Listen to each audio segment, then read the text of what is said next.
Hey everyone, let's jump right into this explainer. Today, we're unpacking something that could honestly be your ultimate survival guide, a totally essential toolkit for your future career. If you're a student figuring out your academic path, or maybe you're an aspiring digital entrepreneur, you're going to want to pay very close attention to what we're covering today. We're talking about Course 888231, Ecosystem of E-commerce in Innovative Economy. And we're going to dive into exactly why this isn't just, another syllabus to slog through, but actually a critical superpower for navigating the modern business world.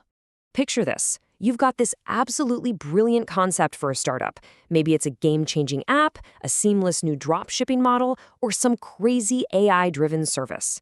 But we have to ask a pretty tough question right up front. Is a stellar idea and a super sleek website enough to keep you out of trouble and actually survive the digital economy? Well, the short answer is absolutely not.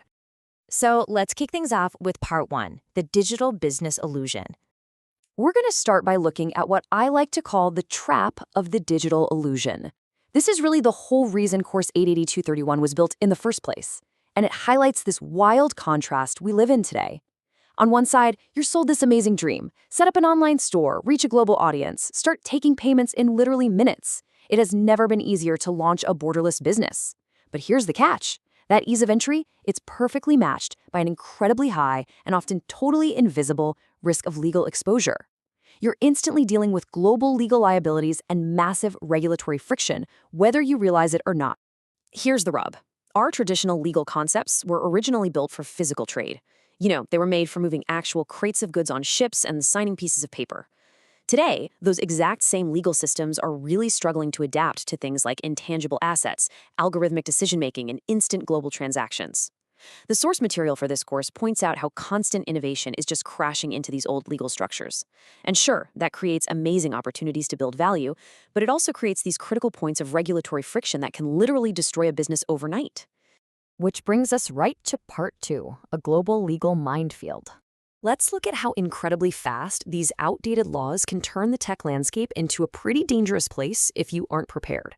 In this course, you'll analyze some very specific real-world scenarios.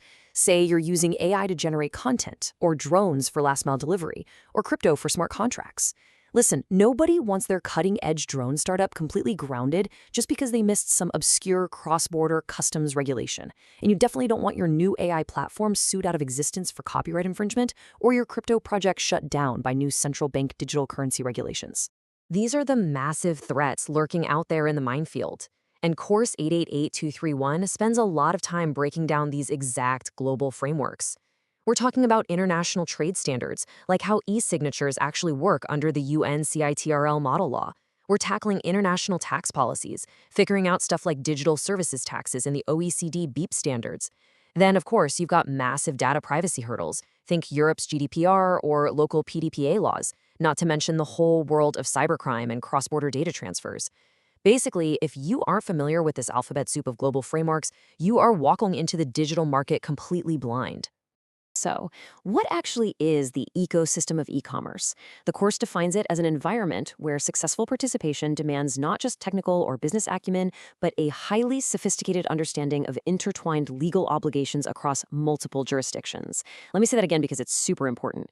Business smarts alone just won't protect you anymore. To actually succeed out there, you have to understand how the law shapes and is totally shaped by the innovative digital economy. All right, moving right along to part three, from theory to practice. So how do we actually survive this? How does Course 888231 equip you with the weapons to cross this minefield? Spoiler alert, you're not just going to be memorizing dusty old law books.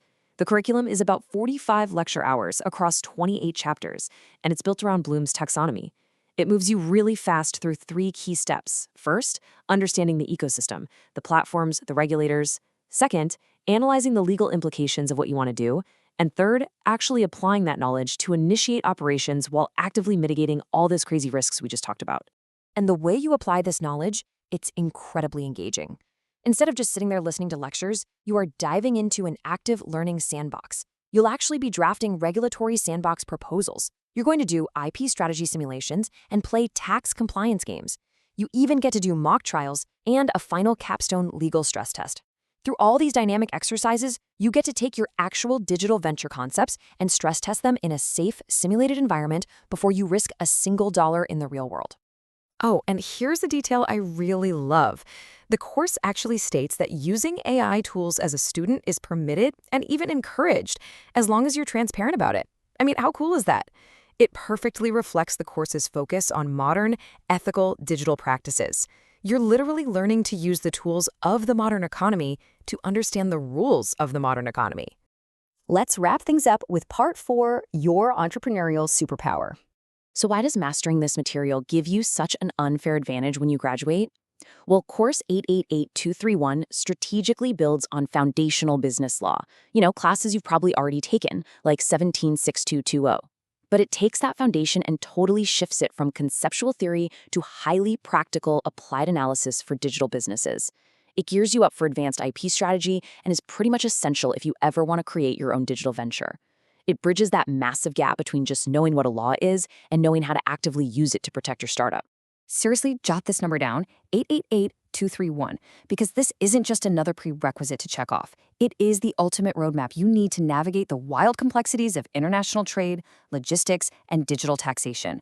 From consumer protection rules to the legal status of crypto assets, it's all in there. It's your toolkit. To quote the syllabus directly, the whole point of this is that it empowers future digital entrepreneurs, managers, and professionals to operate confidently across borders while minimizing legal vulnerabilities.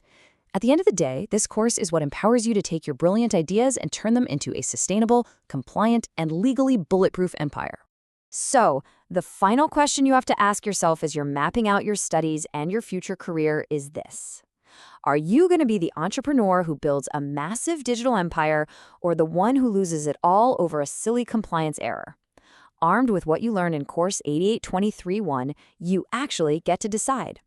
Thanks so much for hanging out with me on this explainer, and I hope you now see exactly why mastering this ecosystem is an absolute game changer.